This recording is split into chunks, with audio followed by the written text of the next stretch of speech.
When our kids were young, we had two rules on our home, just two. Honor your mother and don't tell a lie. Honor your mother and don't tell a lie. Now, having observed a lot of families, we concluded that if our kids honored Sandra and I honored Sandra, that they would probably honor me and hopefully they would honor each other.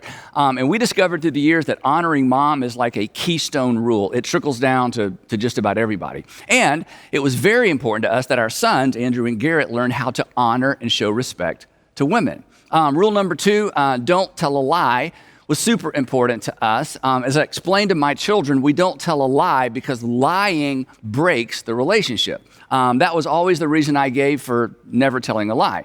We don't tell a lie because Moses told us not to tell a lie. We don't tell lies because lying breaks the relationship. And I would say to them, the worst thing that you could do, the worst thing that could happen from my perspective is for our relationship to be broken. So if our kids heard it once, they heard it 1,000 times. The worst thing you can do is tell a lie. The worst thing you can do is tell a lie. The worst thing you can do is tell a lie because lying breaks the relationship. So when Andrew, our oldest, was about 6 years old, the two of us were driving somewhere. He was in the back seat and he was thinking. I could always tell what Andrew was thinking because he would get really, really quiet. And then out of nowhere, he blurts out, "Dad, I know something worse than telling a lie." Now, he'd been in the back seat the whole time trying to come up with something that's worse than telling a lie. I mean, surely there's something worse than telling a lie. So I said, "Really, Andrew, what's worse than telling a lie?" And he said, "Worshiping the devil," which is really hard to argue with. So from that point on, we had 3 rules in our family: honor mom, don't tell a lie, and don't worship the devil.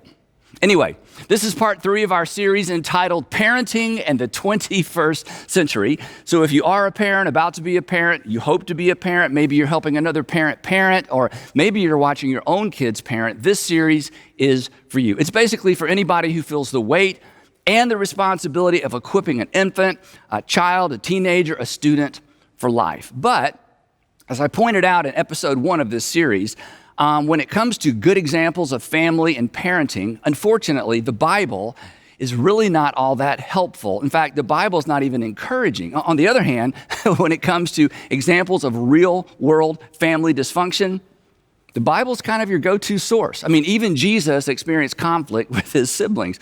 They thought he was crazy. They thought he was crazy until after the resurrection anyway. But Jesus, as we said last time, Jesus and the authors of the New Testament provide us with a foundation and applications for being great parents. And while Jesus never talked about parenting directly, he actually laid the foundation for New Testament parenting when he laid the foundation for New Testament behavior. He laid the foundation for New Testament behavior when he issued his new covenant command. He called it his new command. "A new command I give you," and here it was, to love others as Jesus or as he loved us.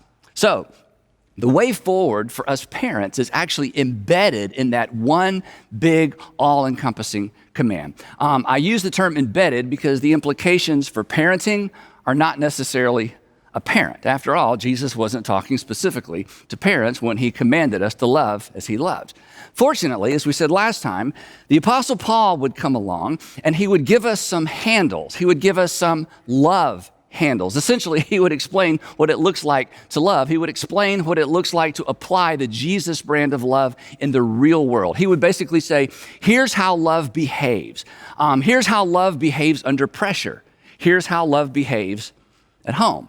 Now, in my opinion, Paul's most famous explanation of what the Jesus brand of love looks like and behaves like is actually found in his letter to Christians living in Corinth, and we call it the letter of 1 Corinthians.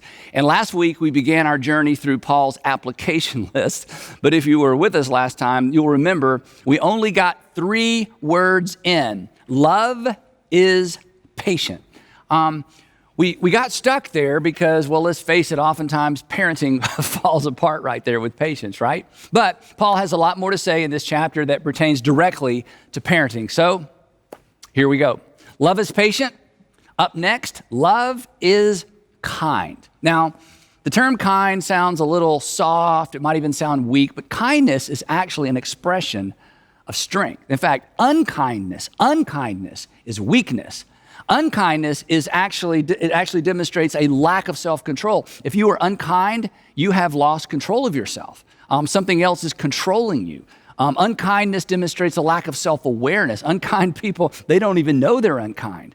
I've shared this definition with you before, but honestly, I think it's more relevant in a discussion on parenting than anywhere else. Kindness, this is so important. Kindness is choosing to loan someone your strength rather than reminding them of their weakness. It's loaning someone your strength rather than reminding them of their weakness. Now, parents, here's the thing. Your children already know where and when they failed. They do not need to be reminded, especially by you. Mom, your words weigh 100 pounds. And Dad, our words, they weigh 500 pounds. And I'm not sure why, but they just do. So loan your children your strength and let the world remind them of their weakness. Let the world remind them of their shortcomings. Like you, they wake up every single day wondering if they measure up, if they've got what it takes. Every day the world they live in makes them doubt themselves. When they fail, when they fall short, when they don't measure up, when they mess up, find a way, this is so important, find a way to side with them, not against them. Loan them your strength. When I got my first traffic ticket, I was 16 years old, and I was driving home from school in my mom's beige four-door Catalina, a spectacularly unimpressive vehicle. And when I got the ticket, of course, I was so afraid to tell my dad. And when I told him, he certainly wasn't happy, but he did not remind me of what I already knew. Instead, and he didn't have this terminology, but instead he loaned me his strength. It's why I still remember this story. He didn't bail me out. If he had bailed me out, that would have been a reminder of my weakness. Hey, give me that ticket, son. I'll find out what you need to do. Implication being, Andy, you can't do anything right, including figure out how to handle a traffic ticket. Instead, he took the posture that I've tried to take with my kids. Essentially, his posture was this: oh no, oh no. Oh no. In fact, this is a great habit to get into whenever your kids get into trouble. Just, oh no, that's too bad. I'm so sorry you got a ticket. I held out the ticket and he didn't even take it out of my hand. He asked, so what's next? And of course, I didn't know. And he said, well, turn it over on the back. There's some instructions. And then he just left it to me to figure it out. He honored me by assuming I was smart enough to figure out and responsible enough to follow through. He sided with me, not against me. And I ended up going to court, and he went with me. I actually had to go before a judge, but I never doubted in the whole process that my dad was not only with me, my dad was for me. He loaned me his strength. Now, while I'm on this, and this is a big deal, this is why you should never, and some of you are going to disagree with this, but I'll just throw it out there anyway. This is why you should never announce a punishment ahead of time to your children. This is such a big deal. Never announce a punishment ahead of time. That's actually siding against your children. Here's what that communicates. Not only do you have the potential to mess up, I'm anticipating it. I'm prepared for it. Here's what's going to happen if you break the rule. So never announce a punishment ahead of time. Don't threaten. Just expect the best and then act shocked when they mess up. Oh no, I didn't see this coming. That's terrible. Now you're going to have to face the consequences. I hate that for you. Take their side and then honor them by allowing them to carry the full weight of the consequences. Again, we'll talk a little bit more about discipline later, and this will make a little more sense. But one more thing on this. As your kids get older and they mess up, break a rule, whatever, one of the first things they want to know is what? One of the first things they want to know is, what are you going to do? What's the punishment? Act unprepared. Say, I don't know. I am so surprised by this behavior. I just never thought you would, whatever it is they did, and leave them hanging. Now, when they're young, you got to be swift. You got to connect the dots. But once they're older, drag it out. And again, this will make more sense in just a few minutes. The point here is simply this: side with them before you discipline them, because this is what God did for you. Think about it. If you're a Christian, a Jesus follower, while you were still a sinner, God said, what? You're a sinner? No. While you were still a sinner, Christ sided with you. He died for you. He loaned you his strength. He did for you what you could not do for yourself. So, quick question before we move on. What is your go-to response? What is your go-to response to weakness in your children? Think about this. What is your natural reaction? What is it you say? How do you respond? What is your go-to response when you sense weakness or failure in your children? Do you side with them?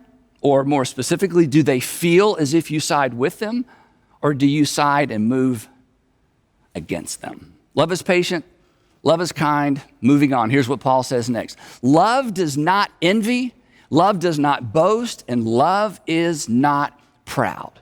The reason I put these three together is because they communicate one very, very important idea, especially when it comes to parenting. Love allows the other person to shine. Love isn't threatened by someone else's success. Love fully celebrates. But here's something to consider. Here's what gets in the way of that with families. If you don't feel good about yourself, if you don't feel good about yourself, if you don't feel good about something about yourself, it is hard to let others feel good about themselves. If you don't feel good about yourself, it is very difficult to let others shine. It's very difficult to celebrate others. It's very difficult to allow others to feel good about themselves. You will find it hard to allow your children to feel good about themselves. And when I say that, you think, Andy, absolutely not. But I want you to think about this. If this is true of you, you will have a difficult time celebrating their successes without pointing out something they could have done better, should have done better, and should consider next time. And if that is your habit, if every time they succeed, every time they get an award, every time they just do anything good, you find yourself going right into coaching mode instead of being able to stand back and just celebrate their success, mom, dad, you need to look in the mirror. And I'll tell you where the other dynamic where this plays out is in the area of sarcasm. Sarcasm. There is no place for sarcasm between a parent and a child. And generally, it's the parent that starts it, right? And this is true regardless of the age of your children. Just eliminate it. And here's why. Your words weigh too much. They cut too deep. And sarcasm is at best for peers, but you and your children are not peers. And here's the thing, especially dads. You'll always win the sarcasm contest. And love never tries to win. Besides, your sarcasm, it may actually be a reflection of your own insecurity. I was just kidding, I was just playing. Okay, those phrases are a waste of breath. The damage is done. It's unkind. Moving on. Now, the next term that the Apostle Paul introduces early on became and continues to be a centerpiece in our home. You'll find this next term at the center of every mutually satisfying relationship. When a family or a community or a company or a country embraces this one dynamic concept, honestly, it eliminates the need for countless rules, laws, and regulations. It's why we only had 2 standard rules in our home, and it's why honor mom was at the top of the list.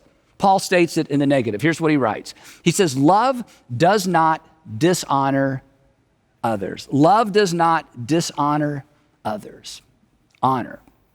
In the families that Sandra and I were most impressed with, there was a culture of mutual respect. They honored one another. I love this word. They deferred to each other. And there was no tolerance for dishonor, no tolerance for disrespect. None. Honest, intense communication, absolutely, but not disrespect. So the way we figured it, again, going back to what I said earlier, if I honored Sandra, and if I insisted the kids honored Sandra, it would set a tone for them to honor each other and ultimately me. And here's the thing, and here's why this is so important. Honor is superior to obedience. Honor is superior to obedience. If your goal raising your kids is simply obedience, you are selling your kids short. You are parenting to the lowest common denominator. In an environment of honor, there is virtually, again, no need for rules. Where there is a lack of honor, you can't have enough rules, right? You have to cover every eventuality. And if you don't have a culture of honor in your home, you know this, it's exhausting. It just becomes a game of catch me if you can. You said to be home by 9, but you didn't say 9 p.m., right? But it doesn't have to be that way. So don't aim for, and don't settle for obedience. Again, obedience addresses the lowest common denominator. Obedience is really an answer to the question, what is the least I can do without getting into trouble, without suffering any consequences? Besides, you know this, obedience isn't at the heart of every mutually satisfying relationship, but honor always is. In fact, obedience isn't even a factor in a mutually satisfying relationship, but honor always is. Years ago, we had a foster child who was a teenager. She stayed with us a long time. And when she came to live with us, she was there probably a week, maybe a week and a half. And I'll never forget, she came downstairs, she sat at the kitchen counter, and she looked at Sandra and me, and she said, literally, what are the rules here? What are the rules here? Now, we knew her enough to know she wasn't asking us about the rules because she wanted to keep the rules. She was looking for a way to work around the rules, but you can't work around the rules until you know the rules. So she sat right down and she said, what are the rules? And I smiled. I said, well, that's not how we do it here. And I literally got a 3x5 card and I wrote the word honor on it and I slid it across the counter and I said, this is how we do it here. And she rolled her eyes and she went back upstairs because, like a lot of people, like our kids to some extent, she really wanted to know, how low can I go? She was looking for a loophole. She was looking for workarounds. But there are no loopholes and there are no workarounds with honor. But here's the thing, and here's why I'm spending so much time on it. Honor, or learning how to honor another person, is not intuitive. It doesn't come naturally because it actually strikes at the heart of our self-centeredness, because it demands we put someone else ahead of ourselves. In fact, the Apostle Paul, in another letter, comes right out and says as much. In his letter to Christians living in Rome, he writes this statement. It's so powerful. He says, Christians, or Jesus followers, be devoted to one another in love. Honor one another, and here it is, here's the rub, here's the tension. Honor one another above yourselves. In other words, put others first. Not because they deserve to be put first, but because as a Jesus follower, you are celebrating the fact that God put you first when he allowed his son to get up under the weight of your sin. So model it, teach it, and expect it. And early on, look for ways to build honoring behavior into the rhythm of your family life. When our kids were super young and there were, toys everywhere in the house, Sandra would have the kids straighten things up before I got home in the afternoons because she knew how much I loved order and I didn't like to walk into chaos, just kind of my personality. But here's what she didn't say. She didn't say, kids, we need to clean up, your dad's coming home and we don't want him to be in a bad mood. What she said was this. She taught them that. She said, Daddy's coming home, so let's make it nice for him. She was teaching them what to do. She was teaching them the value of honor. We're going to honor your father by creating an environment that we know that he will enjoy. And here's the interesting thing. For many years, I didn't even know she was doing that. In fact, the way I found out is I overheard her explaining this habit that she developed to some other moms. Another way that we develop the rhythm or the habit of honor in our home is at dinner time, I, along with our kids, would stand, in fact, we still do this, would stand behind our chairs and we wait until Sandra is seated. Otherwise, as soon as the food shows up, well, you've been there, right? Especially with little kids.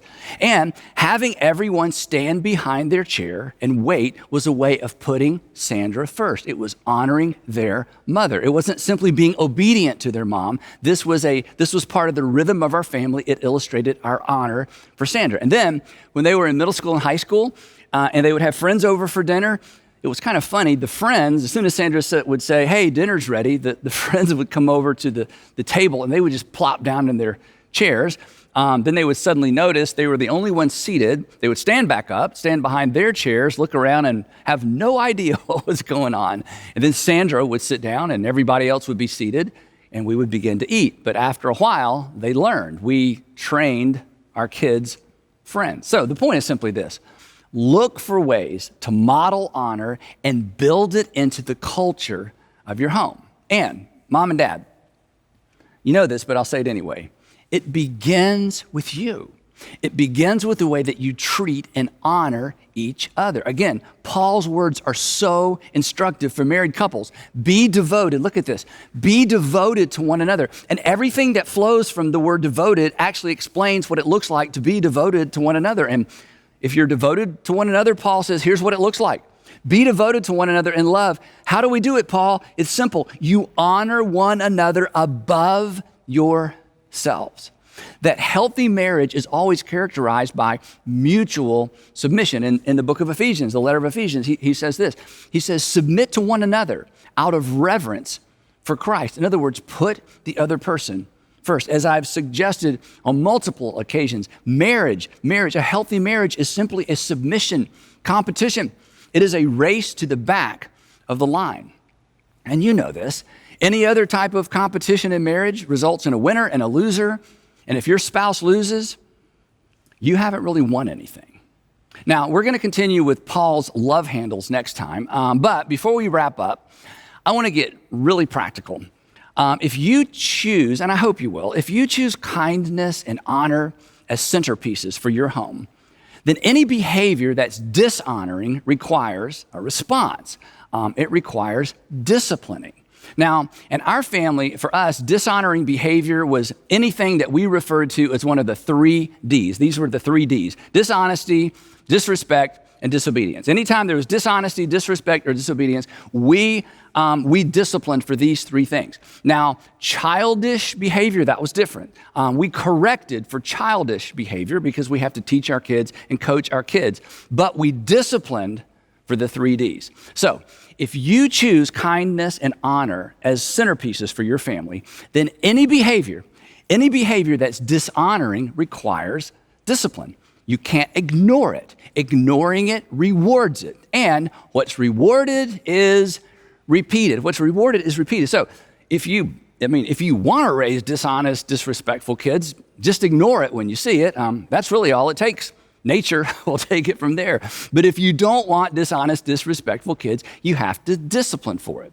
But here's the thing. For the discipline to be effective, not just scary and not just something to be avoided, for discipline to be effective, the discipline must directly address the fact that a relationship has been damaged. In other words, there has to be a correlation, and maybe a question will help explain this. If dishonoring behavior, think about it this way. If dishonoring behavior breaks or undermines a relationship, remember lying, I don't want you to lie because lying breaks the relationship. If dishonoring behavior breaks or undermines a relationship, what should the goal of your discipline be? I want you to think about this.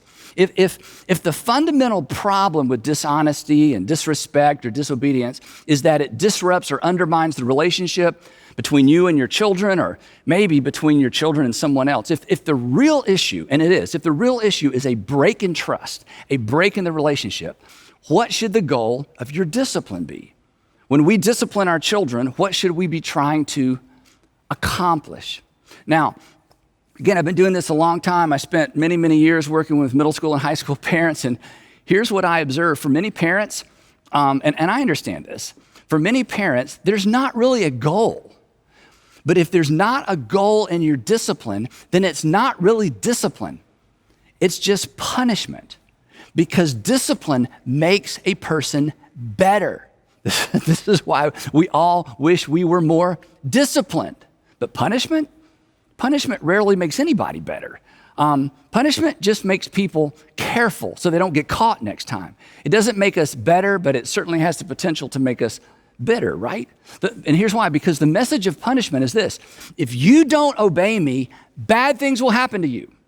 And when you think about most of the punishment that goes on in most homes, assuming it's going on, it's really little more than payback. You did something bad, so I'll do something bad to you. You inconvenienced me or you embarrassed me, so I'm going to inconvenience and I'm going to embarrass you. So again, if dishonoring behavior breaks or undermines the relationship, think about it, then what should the goal of your discipline be? And the answer is restoration of the relationship. The goal of discipline is restoration of the relationship. If disobedience, disrespect, dishonesty damage the relationship with you or anyone else, the discipline should facilitate restoring the relationship. So here's the takeaway. Discipline your children in the direction of relationship restoration. And the sooner you start, the better, because relationship restoration is something that must be taught. We don't come into the world understanding how to do this. And in fact, let's face it, you know some adults who've never figured this out. Perhaps you've never figured this out. If you've ever said, I don't know why you're still upset. I said I was sorry. If you have ever said this or anything like this, perhaps you've never learned the art of restoring a relationship. I don't know why you're still upset. I said I was sorry. You know what the implication is? The implication is, doesn't saying sorry restore the relationship? I mean, doesn't saying sorry get us back to where we were before? No. In fact, in some cases, simply saying you're sorry is insulting. It communicates, something must be wrong with you if you're still not okay after I said I was sorry. Now, the fact that so many parents don't understand this explains, honestly, I think why so many parents are so ineffective with their discipline. They punish. It's just a standalone event. There's no goal and there's no lasting outcome, and nobody is better and nobody is better off. And I think, too, it's why there's such little creativity in parental discipline. Parents just take things away. Maybe this is your habit. They put their kids in timeout. When they're older, they just put them on restriction and ground them, none of which has anything to do with restoring a broken relationship. Jimmy mouthed off to me, so I took his PlayStation away for a week. Really? Well, how's the relationship going? Well, he hates me. Taking stuff away should be a last resort because nobody learns anything. They just try harder not to get caught next time. Now, if you're tracking along with me, you may be thinking, and I hope you're thinking, okay, Andy, I get it, but how? What does it look like? What do I do? And I'm going to give you 2 examples in a minute. But here's the thing. You are smart enough to figure this out. Once you recognize, and this is so important, this is important in your marriage, this is important raising your kids, this is important for your kids to understand, this is important in every relationship. At the heart of every transgression is a damaged relationship. At the heart of every transgression, I know this is kind of, a big, somewhat of a Bible word. At the heart of any act of dishonesty or disrespect, at the heart of every transgression, something hasn't just happened. At the heart, at the epicenter of what happened is a damaged relationship. Consequently, the discipline must in some way restore the relationship. Otherwise, it's not discipline. It's just behavior modification. If it involves someone outside your family, the relationship may never be completely restored because the other party may not be interested in having a relationship with you or your kids. But even in a situation like that, you still need to coach your kids in the art. It is an art of building a relational bridge, especially if they participated in tearing it down to begin with. Now, this really is not as difficult as it may seem. In fact, as soon as your kids could talk, you probably taught them to apologize. I mean, I certainly hope so. An apology is part of relationship restoration. Here's a little tip on apologies. Require your children to apologize in complete sentences. Sorry is not a complete sentence. Sorry is a sorry excuse for an apology. They've got to own it, so they need a pronoun. I'm sorry. I said this so many times to our kids growing up, especially when I forced them to apologize to each other. All right, tell her you're sorry. Sorry. No. We need a pronoun. I'm sorry. You've got to own it. And of course, you look them right in the eye. I bet you've taught your kids that. But here's the thing. Our kids need to understand, regardless of how old your kids are, they need to understand that when they're dishonest or disrespectful, they've taken something away from the other person. And consequently, because they've taken something away, they owe that person something. This is why we say you owe them an apology. But in most cases, we owe them more than an apology. So here's what I want to suggest you teach your kids to say. And if you don't like my version of this, come up with your own. Here's what you teach them to say. You teach them to say, I'm sorry, and then of course they need to explain exactly what they're sorry for. You got to make them say it so they can own it. I'm sorry I disobeyed you. I'm sorry I kicked over your blocks. I'm sorry I came home late. I'm sorry I didn't answer when you call, whatever it is. I'm sorry, right? And then add this. Is there anything I can do to make it up to you? Now, let me just warn you. They're going to hate this part. They're going to hate this. But I'm telling you, this is how you help your children understand that they took something and they owe something. They took something and they owe something. What can I do to make it up to you? And when you teach them to think this way, you're laying the groundwork for restoration and restitution. Sometimes it's appropriate to ask someone for forgiveness, but honestly, sometimes it's not. And we will save a discussion on that for another time. Couple of illustrations. When our boys were around 8 and 10 years old, Sandra and I came home from a date and discovered that they had been extremely disrespectful to the babysitter. I mean, it was a nightmare. And this is somebody we'd known for a long time, and she was hesitant to complain, but she did, and we were so glad she did. And she needed to. When we got home, the boys were asleep, so we didn't wake them up.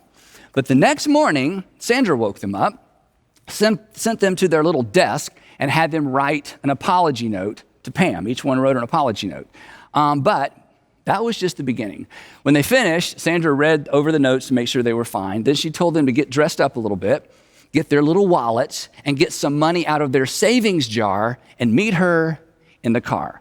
And they had no idea what was going on, and she did not tell them until everybody was buckled up and they were driving down the driveway. And then she laid out the game plan. She said, boys, we are going to Kroger, and you're going to go inside, and you're going to buy Pam flowers with your own money.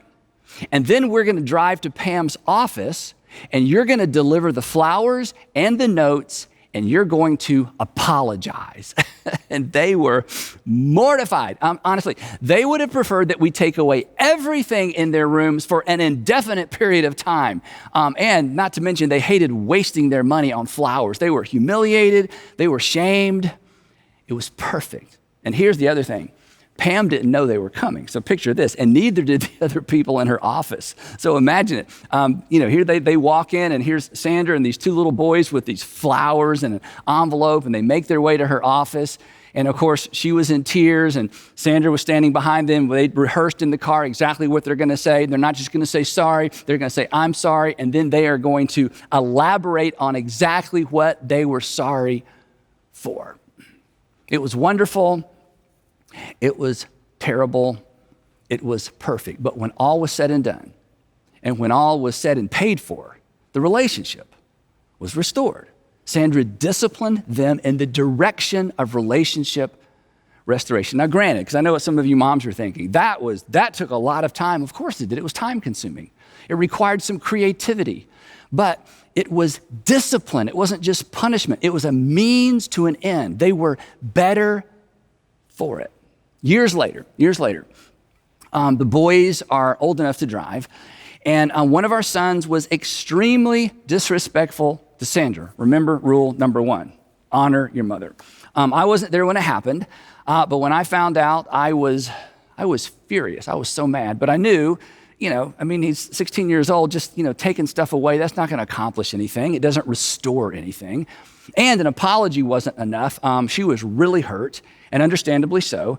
This required something big, and this required something memorable. So after I calmed down, and earlier in this message, I said, don't rush to creating a judgment. Don't rush to creating a discipline, because sometimes you need time. And the reason we're not creative is because we rush. So I gave it some time.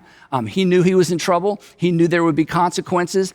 My kids were accustomed at this point to me dragging this out, no immediate response, to the point that sometimes they thought I forgot, but of course you never forgot. So after I calmed down, I asked the question I want all of us to begin asking. How do I discipline toward restoration? And according to Sandra, what I came up with was my finest parenting moment. I required him to ask his mother out and take his mother out on a date. He would ask her out, he would drive, he would choose the restaurant, it would be somewhere nice, and he would pay for dinner. And he looked at me and he said, "Are you kidding?" And I said, "No." And honestly, I think he was probably tempted to just hand me his keys, but I would not have accepted them. So he took Sandra to dinner, and you can imagine what happened. They talked. They reconnected. I didn't have to ask him to apologize. It happened naturally. And Sandra would tell you, it is one of her most cherished memories. So you can do this.